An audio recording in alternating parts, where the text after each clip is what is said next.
Samsari Lifestyle. GCash is open for all networks, right? So recently, I enrolled my son's smart mobile number GCash, but I waited for a few minutes for the verification code. It took a long time, and then so I had it resent, actually 4 times already. So what can you do to hasten the resending of the codes or the sending of the verification codes? Thank you.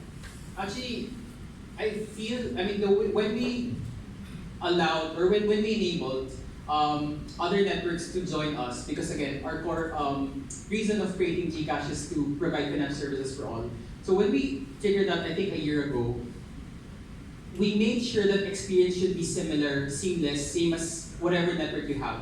So if ever that happened, let us know because that is like a certain edge case scenario. So it shouldn't happen. Because if you're going to look at our growth projection, actually other networks are also contributing a lot in terms of our user base. So we see a lot of other networks seeing the value of GCash regardless of their network. So if there's something like that, please let us know. It can be many factors also that would trigger that problem. So just let us know.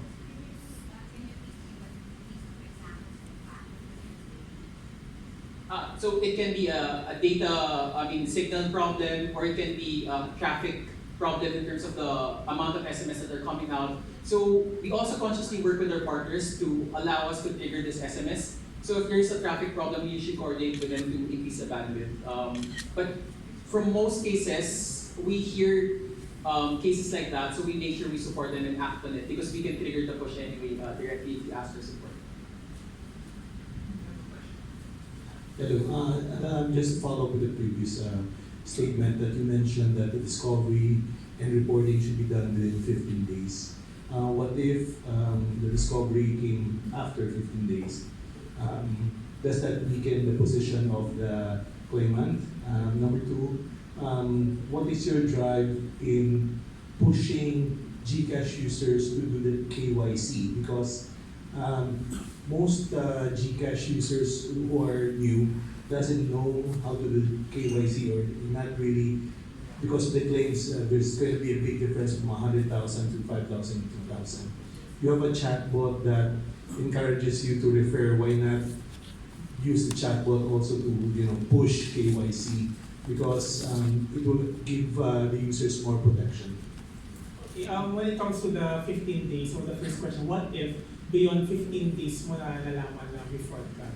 Actually, as mentioned, with every transaction in GCash, you get notified via SMS and in-app. And also as a financial inclusion, of course, we have to safeguard our interest in beyond that allowable time, then it's reasonable to assume that the transaction was made valid by you because the notification was sent, etc. But not to say we're closing the doors. Again, our stand is customer and user first. Now, whatever concern reach to us, then we'll talk. We'll see what we can do for you. In terms of the education, actually we're working with the whole team right now. How do we embed KYC as part of the onboarding? So we have a commitment for our customers now. The moment you register, to download and register, we have what we call an onboarding journey from a day 1, day 3, day 7, day 30. So we've built mechanisms to automate a push. Now once you onboard, we will tell you, oh, get verified now so you can have better security and have access to more services. So that's embedded already in our flow. So actually, if you're gonna look at our latest app today, this month, you'll see how we have what we call action cards. So action cards are, we can personalize what we will tell you as a customer. So one new user will see, get verified now. An existing user will see, send money now because you haven't done that. So we're looking into how we can further personalize and customize our communication so that we can educate you to improve your security in your account. I want to add also that there is protection even if you're not verified, right? We cover up to 2,000. Actually, why 2,000 is because we looked at the data again and we see that the average wallet balance of people who are not verified is typically around that amount, even actually a lot less. 2,000 is actually much higher than how much people typically keep in their wallet, especially the non-verified account. So we know that 2,000 will cover really literally 99+% of the issues. And not only that, but even without a 90, you can do a partial verification. It takes literally 2 seconds, it's fully automated. It's it's really just a few pieces of information, and then you already multiply by 5 that level of protection, right? From 2,000 to 10,000, and then 10,000 is already quite a substantial amount of money for you to walk around for your e-wallet. So that's also how we chose to protect everybody, right? Any more questions? Yeah, one last probably. You mentioned verification. So what do you normally ask, for example, because the most common thing that happens to a Filipino is that his or her everything was stolen. But of course you have to have it verified. Right? You just don't say, hey, of course it was lost, but what do you do? What do you normally ask them? Well, usually we ask for, in the dispute process, we ask for a valid ID to prove that she is actually, or the person is actually the one who's claiming the dispute, the account. In some rare cases, we would ask the customer to actually go to the office so that they can share their story with us also, and then we can educate them further. Personal verification. There is, for some cases, there is personal verification. What about for immediate thing, like it was stolen, and already the amount from my card, for example, is already being debited, That's exactly real time. So the ID, how should I submit it? I mean, do I describe what's in the ID? Okay, so I assume the question is, what if something happened already? Yes. Right? Yes. Okay, so you call, we'll verify you first with our questions, and then we'll ask for the nature of the concern. Now, sabihin mo na may nag-withdraw ng amount. So if you remember the journey, there's an initial action. We barred the alleged fraudster account para two things para if andun pa yung pera, andun, good. And then the second one is for him to prevent him from victimizing other people as well.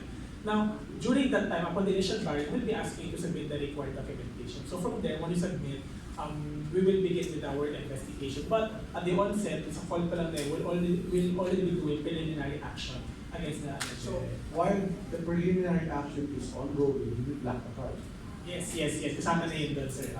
Okay, this is regardless if the person is not yet verified. Sorry? Yes, the person filed the complaint is not yet verified. Yes. Isn't that a bit dangerous? Because anyone can just call and just say, Sorry. can you block this in that card? For the card, you actually need full verification for you to be able to get the GCash MasterCard. So it's a requirement. What about basically for the app? Because people transact using the app, right? That's right. For buying clothes, for sending money, etc. So if the account gets compromised, we get to verify that the person who's actually asking for the dispute is the actual person. We ask them right away to change their information or change their MPIN or verification so that we're sure that the account won't be compromised again. And then that's when we go through the process of the dispute and investigation. And that's why there's an investigation. I think also what we should highlight, I think we had a concern, like, what if somebody wrongfully, Yes, correct. yeah. So the account is suspended, and that's why there's an investigation which takes about a day. So it should be, first, it hasn't happened yet, it's a kind of a devious way to, For example, you get divorced and your ex-wife hated you so much. But you share the same everything, right? Wow. What do you do? actually, no, that's, no, but you guys are laughing, but we think about these instances, and maybe that's a specific scenario in which it will happen, but it's true that sometimes people share their MPIN with their close ones, in case maybe something happened to them, etc. And we do also try to take into consideration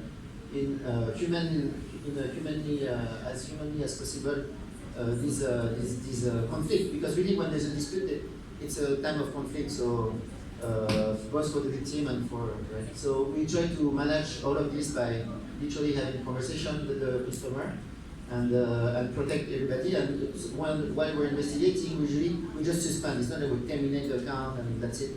We just suspend and try to understand each parties. And sometimes actually we hear the other parties say, no, there was a scam. The package didn't arrive yet. Please, remove the suspension of the account, etc. So sometimes there's misunderstanding also, and it happens.